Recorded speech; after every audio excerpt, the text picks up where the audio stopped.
Jess Connolly, and you are listening to the Go and Tell Gals podcast. We exist to equip and encourage kingdom women who are using their God-given gifts for the good of others and the glory of God. If you are a mom, a student, an artist, a doctor, we are hoping that this episode will leave you encouraged and ready to run. We're so glad you're here. Let's go. Hello, friends. It's Jess and Caroline. Hi, guys. So excited. Listen, let's dive right in. Today, we're talking about how do you find a mentor. Here are some of the questions you guys asked. Where do I look for a mentor? How do I approach them? How do I ask them to be my mentor? How do I get on the same page about the relationship? How do I honor a mentor's time? And one of my favorite comments that wasn't really a question that we heard on Instagram was, hey, I'm a little sad because I feel like coaching has pushed mentorship out of the way. Good. And as women who consider ourselves coaching, we feel like that's what we do at Go and Tell Gals. Yep. We grieve that too. So we're going to dive in today and talk about it. Caroline, let's just start off the bat. Do you have a mentor right now? Have you always had a mentor? Who was your first mentor? I want to hear the whole thing. Yes, definitely. I think mentor for me has been common language. I come from a business school background. So that's like a common thing that almost people throw around is like, who's your mentor? Who's mentoring you? Which is really interesting. Yeah. So you might be familiar with the word mentor in the framework of career or college or education. And that's kind of where I first have gotten familiar with the term mentor. I would say, yes, I do have a few mentors right now. And the way that I think about them is if I needed help, wisdom, if I had a question, who would I call for trusted wisdom? Who isn't my family, who isn't my friends, someone who I look up to in a way, who I trust and who's wise that I could call tomorrow. Like, hey, I need some help. Yeah. Okay. That's really good. I am going to tell you off the bat right now that I am not in a formal mentorship relationship. I am not a mentee nor a mentor in a formal setting. And I want to share a little bit more about that. But I say that really because one of our main goals of this episode is to demystify the mentorship situation and help you feel more at home in where you're at in it and know how to move forward. But I want to just say that off the bat and wave that flag for any woman who's listening who's like, ugh, I'm a mess. I don't have a mentor. I would agree. I would say the same for me. I'm not like, hello, mentor. It's more like, hey, Beth, Lori, can I call you tomorrow? It's more just a wisdom. Yeah, that's good. So who this episode is for? It's for anybody who really would love a mentor. And we hope you listen to it and feel equipped with some steps to take to find yourself in that kind of relationship. This is also for anyone who would love to be a mentor to others. We need you. We need your wisdom. We need your insight. Somebody else really needs your wisdom and your insight. And so we want you to feel more equipped after listening to this. I would also say, again, this episode is for anyone who feels a little insecure or maybe even shame about not having a mentor relationship. Yes. And if this language is all unfamiliar to you, if you're like, I don't know anyone who has a mentor, these are weird words, I would just say this episode is also for anyone who wants to grow in their faith by being led or leading others. Okay, let's start by giving some working definitions, Caroline. That feels helpful. Because I want to go straight to the heart of that comment that I received that said, I'm really sad. I feel like coaching has replaced mentorship. Not everybody can pay someone to help them. And if you have thought that, I want to say I'm with you. As a woman who I lead Go and Tell Gals, which is a coaching organization, I am also grieved that people are not utilizing the wisdom that comes from just free relationships. And I don't believe all wisdom that is exchanged, there should be money exchanged as well. And I think that being said, I do think coaches are worth it. I do think I actually own that website, coachesarworthit.com. I think coaches are really helpful and I think they're worth their wages. But I think that coaching is very different from mentoring. So let's hop in and give some working definitions. I'm going to share some of mine, but you have also your own perspective on this that I find really helpful, Caroline. Okay. So here's how I define coaching. You might know at Go and Tell Gals, we coach individuals. We also train women and certify coaches in our Go and Tell Gals coaching process. And this is what we tell our coaches. Coaching is helping people take steps forward. That's it. Yeah. It's helping people move forward. It's not therapy. It's not helping people process the past or process pain or trauma. It's not mentorship in that it's rarely an ongoing relationship and it's not mutual. It is a one-sided conversation. When you pay a coach to help you in your parenting, in your business, in your goals, you are paying for their time and their expertise to help you take the next step forward. Yeah. Whereas I would say, from my perception, mentorship or even discipleship is more of a long-term relationship where you're walking with a wise and trusted counselor or leader. You're following someone as they follow Jesus. You're learning from them, but there's also some mutuality to the relationship. There's some reciprocity there. Whereas when I coach someone, I know that they do not need to ask me how my day is. They don't need to ask me how I'm doing. Yeah. And I'm not going to pick their brain for a little bit of advice backwards. Yeah. Why don't you share your you have really good thoughts on coaching versus mentoring? Yeah, I think first of all, when I think life and as a woman on mission, it just takes a village. It really does take a village to do this work. And there is a difference between coaching, counseling, discipleship, and mentoring. And I kind of see, and I really believe, at least in my own experience, that I kind of need a little bit of all of that to help me. So I think number one, coaching, I kind of think of it as a coach is always asking you questions to help unearth something in you to help you move forward. That's good. Versus in a mentor relationship, it typically goes, you are asking the mentor questions. You're gaining wisdom in the way of you asking them questions. In counseling, typically the counselor is asking you questions for the goal of healing rather than moving forward. So that's another different relationship. And discipleship is more formation focused or questions surrounding your walk with the Lord. So these are all different. It could sometimes from like a naked eye before looking into it could look similar, but I think they're all really important, which kind of brings us back to the topic of, yes, mentoring is still a thing. It needs to still be a thing, and it is valuable, and it might not be as official or pressure-filled as some women might feel it is. Yes, I agree. The phrase that we use a lot in our church is as you are going. That like in the best way, a mentorship relationship is going to be as you're going. As you're following Jesus, you're learning from one another and you're humbly asking for help and wisdom in areas where someone else can give it.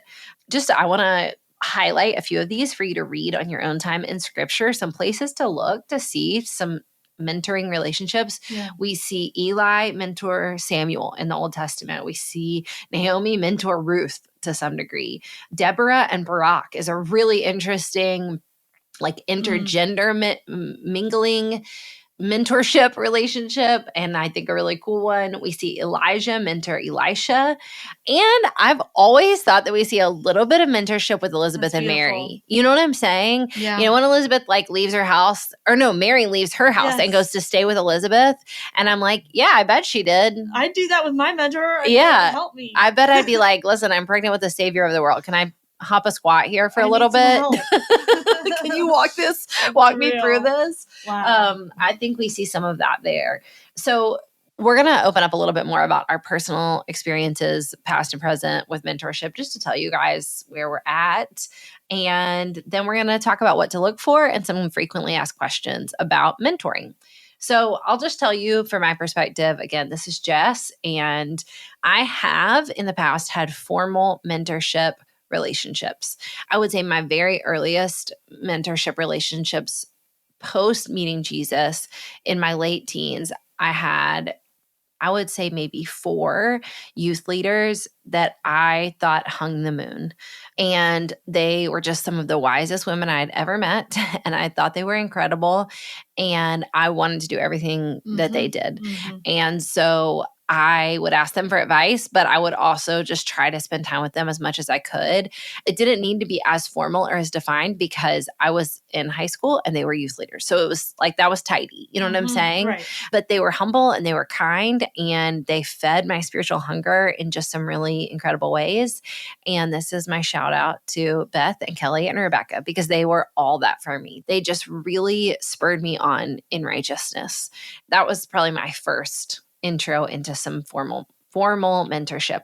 I would also say all three of those women, Beth and Kelly specifically, I'm still in contact with, and I would absolutely call both of them today and ask them like, hey, can I ask you about this thing? Even though I'm an adult and our relationship has shifted. In college, I had a woman approach me at church and say, hey, I would love to disciple you. I'd love to mentor you.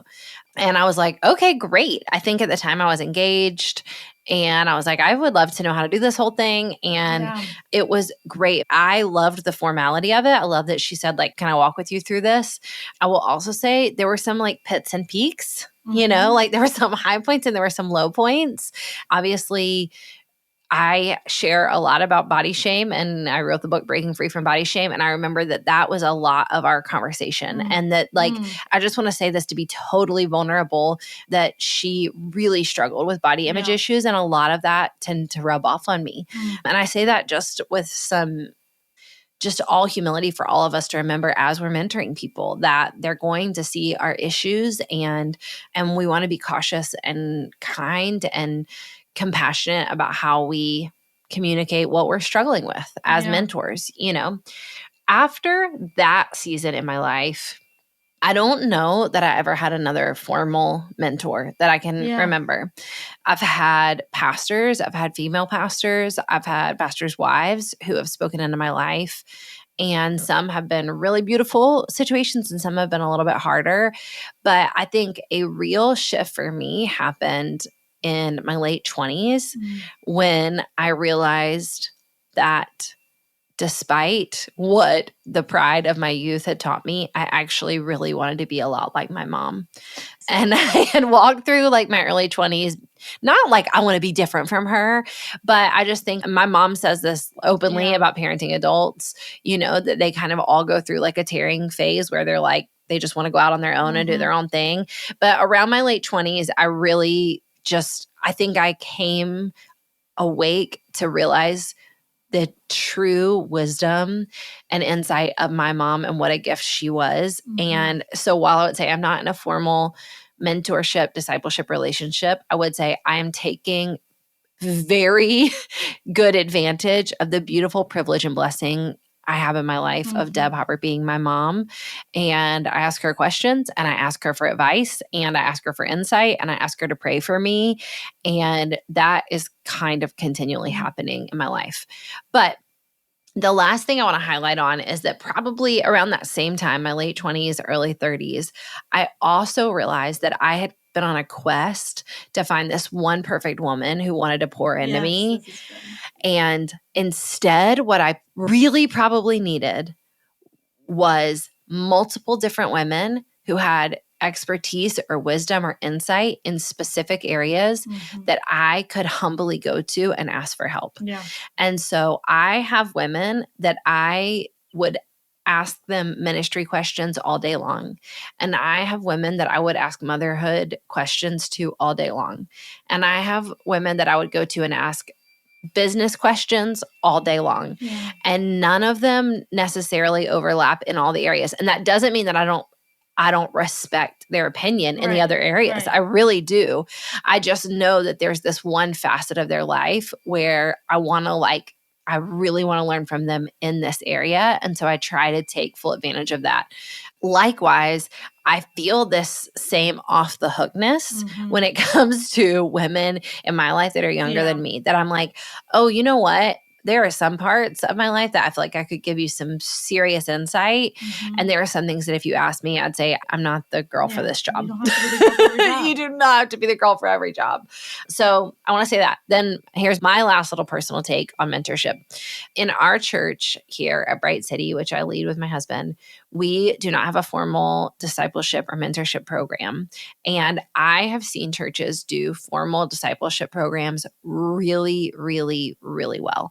I've seen it done really well. I think of Passion City, the Grove, their women's ministry has an incredible mentorship called Flourish. I've seen other churches do it really well.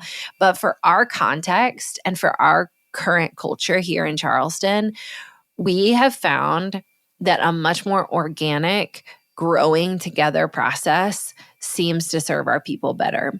And so as I've shared, I'm not in any formal mentorship relationships where someone is mentoring me other than my mom. And there is no one that I know right now who would call me their mentor. And I'm surrounded by a lot of younger women, and they get my time and they get my energy and they get my prayers and they get my wisdom if they want it. But I'm also learning from them. And I'm also doing life with them. And I would call them my friends. I wouldn't call them my mentees. And I would definitely not call them my disciples. And I would not want them to call me their discipler. I would say can I be your friend instead? And that's what works for me. You might be like, oh my gosh, that sounds so blah, blah, blah. And you just need to know it can be different in different cultures and different contexts. But in my context, that's what works for me. And so some mutuality happens, some sharing of wisdom happens. It takes being mutually humbly submitted to one another, willing to learn and grow together. But that's what feels healthy for me. Yeah. All right, your turn, Caroline. I mean, it's funny you say that because I might consider Jess a mentor to me in some ways. I would consider you a mentor to me too. But that's just how life works. Yes, there's overlap. Same. You need people from every different space. I would say you're a marketing mentor for me. I would say you're a life mentor for me. Well, Jess is a business mentor to me, leadership mentor to me. You're also definitely a business mentor for me. Writing mentor, all the things. So I think it's also interesting to note that a mentor doesn't have to be I am your mentor. Right. It's not this it doesn't have to be this serious. Yeah, it doesn't. Agreement. Yeah. Yeah, I think my personal experience of just mentorship in my life has been a huge blessing. When I reflect on it now, I think if you're listening to this episode, start praying for a mentor. If this is something that you desire, start praying for it. My first experience of mentorship, I met Lori in high school. In high school at the time, I started a fashion club at my high school. This is kind of a funny story. I couldn't love this more. And it was a thing. You can ask my best friend Meg, and I started it in school. And I really wanted to go to fashion shows in our city. So I found this woman on the internet. She ran the fashion shows at very amazing fashion shows at our design school in Cincinnati. And so I emailed her in my anatomy class. I remember this. I was 17 and I was like, I really like everything that you do. And she emailed me back and she was like, well, let's hang out. I want to meet you. Let's talk. And that became a lifelong relationship. And she loves the Lord. She's so amazing. I ended up going to New York with her and working all of her fashion shows throughout high school. Wow. And she is a huge mentor to me, but she also loves God and understands creative women. So that was just a huge blessing. And now that I look back on it, that was just so God. My second experience of mentorship is my friend Beth. I met Beth in college. She teaches women in entrepreneurship at Miami University, where I went to school. Love. And she also is a Christian author, which this is just all God too. She is amazing. And I just felt I want to know more about this woman's life. I want to know more from this woman. So I went to her and started asking her questions. So I think that's another important point. And now Beth and I still talk, and I helped her launch one of her books in college. And just she's just amazing. But I think this brings me to an important point of if you are looking up to a certain woman in your life, or you feel called to speak to someone in your life, you're probably looking and seeing God in them. And that's like a really beautiful thing. Like I felt so gravitated towards Beth because she's like shining grace and like being creative and just like showing so much spirit in her work. So follow that lead and go to them. Ask to talk to them. Yep. Like, do not be afraid to reach out, because you don't need to send an official email of like, can you be my mentor? Like, just start asking women questions, because also my experience of women and the experience that I want to believe and stand in is that we want to help each other.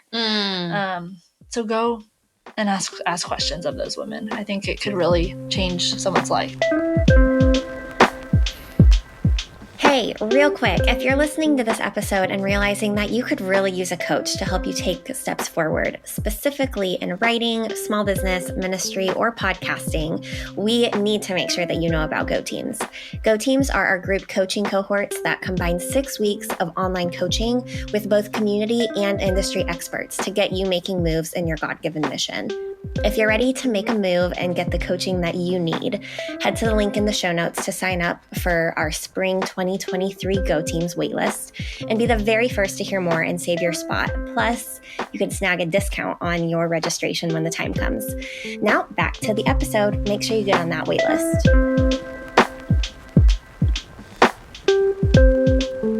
I love that. I mean, I want to advocate in a minute when we get to the Q&A for just asking someone to be your mentor. It is that simple. But I also love what you're saying. Like, you also don't have to. You can also just ask their wisdom. Yes. That's so good. Okay.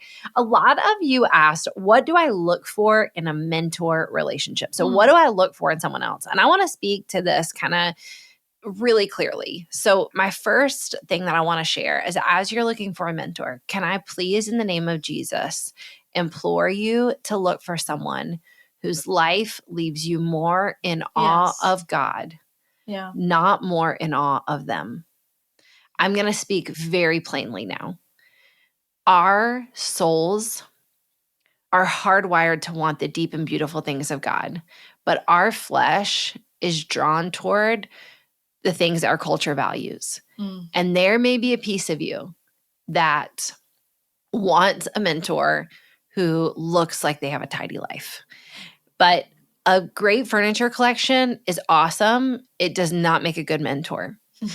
A good wardrobe is swell, great. It doesn't make a good mentor. Yeah. I would even say an outwardly tidy life is not always indicative of a godly life. And that is true for all of us. Now, I'm not saying that someone who has a great wardrobe and good furniture and a tidy life is a bad mentor. Right. I'm just saying what I want you to look for is past the things of this world. And I want you to look for a life that leaves you in awe of God. Because what I find is that a lot of women want to be mentored by someone who awes them. And that will probably end in an unhealthy relationship for you. And it may feel unhealthy for them. They may feel put on a pedestal or like they have to be an imposter. We have an entire episode on imposter syndrome, and I would say that would be a helpful one to listen to.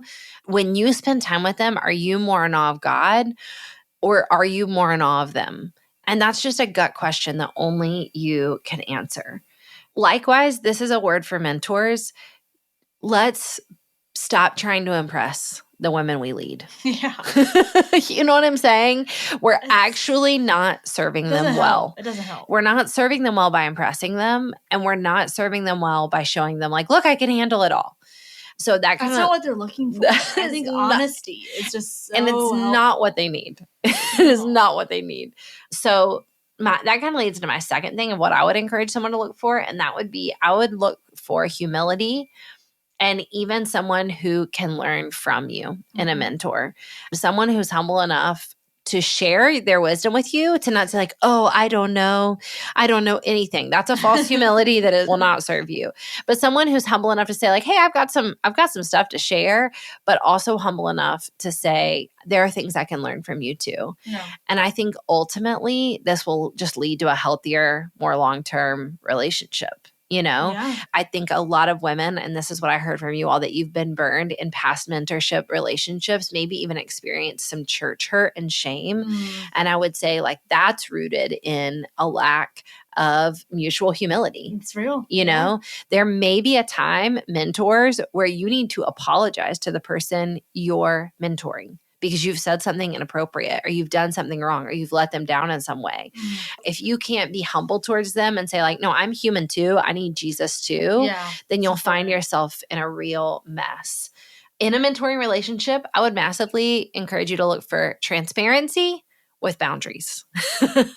Transparency with boundaries. So the difference between transparency and vulnerability is transparency means nothing. I'm not hiding anything. I'm not lying about anything. There aren't secret parts of my life that you can't see. But vulnerability is like, I will give you all of me and I will be woundable and I'll tell you all my weaknesses and all my sins and you'll be able to see it all.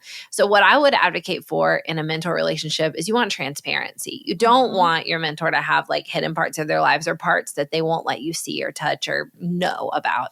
But I would also advocate for boundaries in that probably in my like mid 20s, probably right around the time we started Bright City, I had a false belief that being a good mentor meant that people I was leading had 100% access to me.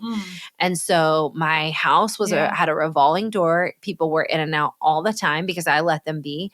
I didn't have any part of my life that was sacred just for me and my family. Every sports game I went to, every soccer game for one of my kids, I had somebody there with me. Every holiday, every birthday party, all the people that I was leading were there. Every part of my life was filled with people that I was leading. And ultimately what I realized is that burnt me out and it made me feel bitter eventually. I didn't feel like I could offer the best parts of myself. And so I would just advocate for transparency and also boundaries. And then lastly, as somebody seeking a mentor, I would encourage you to look for a place where you can be humble, where you don't feel like you have to hide or you have to button it all together. If you feel incredibly intimidated, it's probably not a good fit. Good. But also, I would advocate for you looking for a mentor relationship where you can be confident of your own identity, where you don't feel like, I don't know, I'm just such a mess. Like, you know everything. You tell me. Like, come humble, but also stand firm in who God's made you to be. Anything you'd add there that you would tell women to look for in a relationship? I think that really covers it. But a piece that I found really valuable is honesty. I think you want an honest and humble mentor, and you also don't want it to feel like a job interview. Good. I think that's something that a lot of women can be like, I want someone that will like help me get further or is really buttoned up. But you don't need your mentorship to feel like a job interview, and you can also trust God that He's going to bring you to where you need to go. So good. All right, let's do some rapid fire Q&A. Why does mentorship matter, Caroline? I just plainly think that mentorship matters because A, we need community, and B, because the mystery of God is that He actually uses His children to accomplish His work and His other children. She said the mystery of God. Bring it. And He lets all of us work together for His glory, and I think reaching out to a mentor can be a piece of that. So good. Okay, where do you look for / where in the world do you find a mentor? It's interesting because I found none of my mentors at church. You didn't. So I love it. Church is a great place to look. Mutual friends. Yeah. If you're in college, your professors, that's what mine are. People in your community that are doing something interesting, reach out to them. Yeah. You never know. That's good. People on the internet, honestly. People on the internet. We did something in our team a few months ago where we all made a list of 10 people that we really wanted to meet who we felt like could impact our lives. Yeah. And some of them, we didn't even have names for them. We just had like roles. Yep. So for an example, like one, I said, like, I want to meet a mom of teens whose life feels like almost as messy as mine, who I can learn from. I don't have very many like mom teen friends. And so I would say, like, I love how you said earlier, like the best place to start when you're looking for a mentor is to pray, first of all, but also, write out the kind of people you want to see. I have found all of my mentor relationships in church, but I agree. I don't think it's the only answer. I don't think it is. So good. Okay. How do you approach a mentor? You shared some thoughts on this before, but I want to just encourage you to go humbly and honestly to someone if you want them to be your mentor and say like, hey, you seem very wise. Your life leaves me more in awe of God. Yeah. Would you have time and margin and energy to mentor me. Yep. That's it. Our friend Bailey on Instagram gave this great tip by Bailey Kaiser, and she said, be bold and ask. There's no need to be perfect in every area, just the one you need help in. So be bold and ask someone to be your mentor. Anything you'd add here?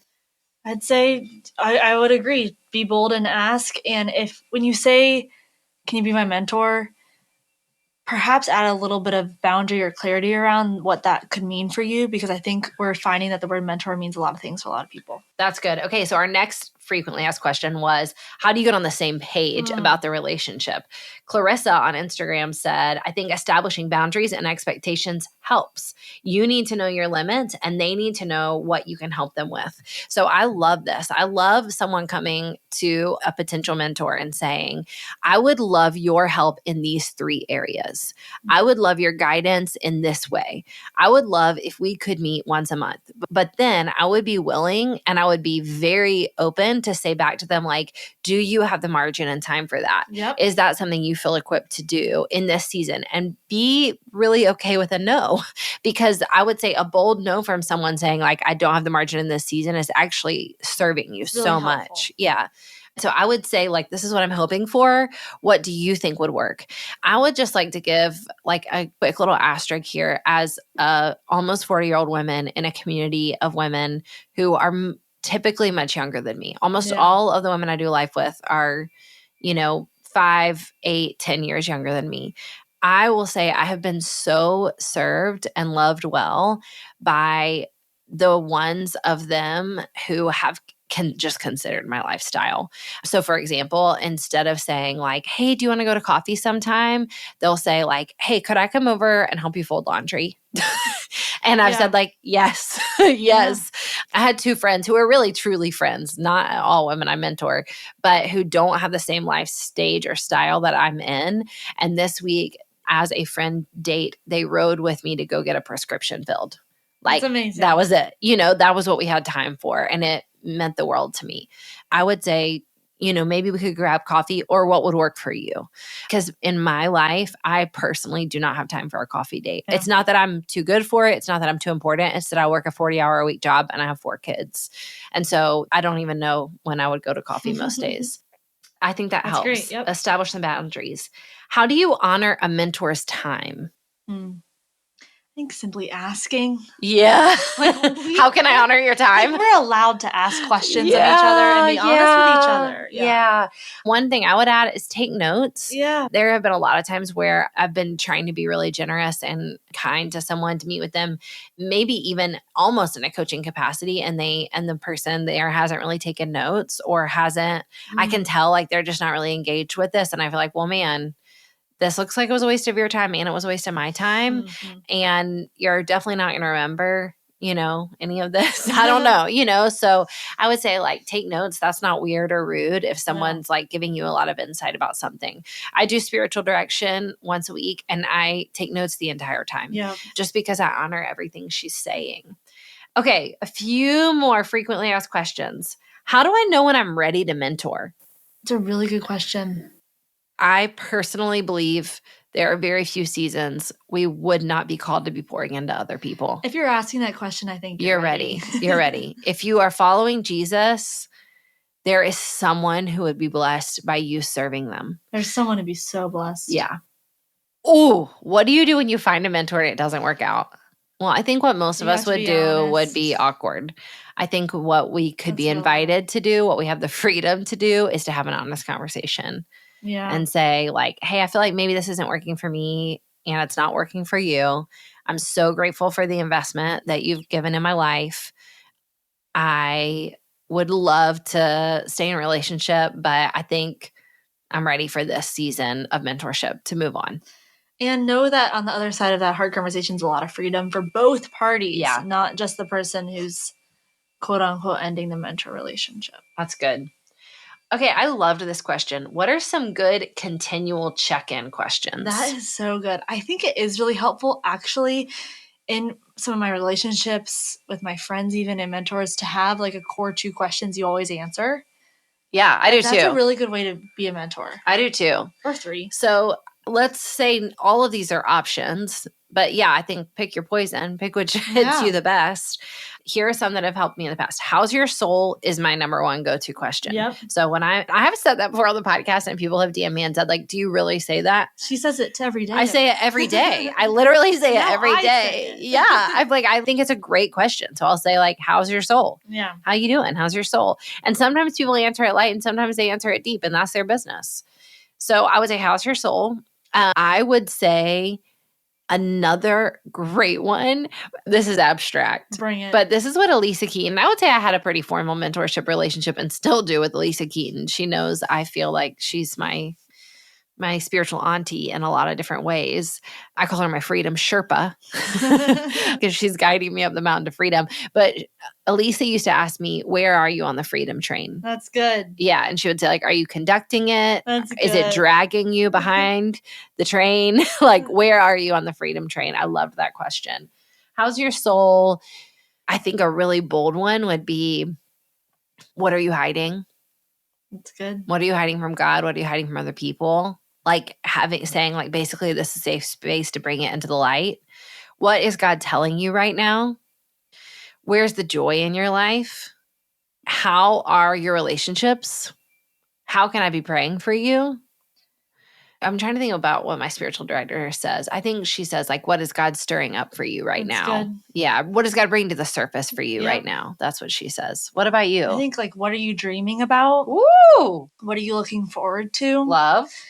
What is bothering you? Ooh. Oh, that one hit. What is one way, just literally one way, you've seen God move this week is one of them. What miracles are you expecting? That's good. What miracles have you seen? That's good. What do you need help with? What do you need help with? What's intimidating you? Yeah. Wow. I mean, These are good. These are good. Yeah. There's Goodness so many. gracious. All right. Listen. That was good. Demystifying mentorship. Amen. That was Caroline's phrase, just so everybody knows. Yeah. We act like it's pie in the sky thing. It's just women. It's just women. Helping women. Walking each other home in the name of Jesus. And we pray that this podcast feels like a light place where God just helps your soul take the next step. We love you. We're so grateful for you. God is mighty in you. Let's keep going.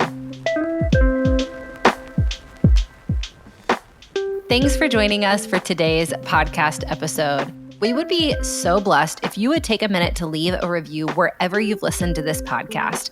You're also welcome and encouraged to share this on Instagram, Facebook, wherever you use social media. We'd also love to hear from you. DM us on Instagram or send us a message on Facebook, shoot us an email. We love to connect with you to hear how we can encourage you and further equip you. God is mighty in you. Let's keep going.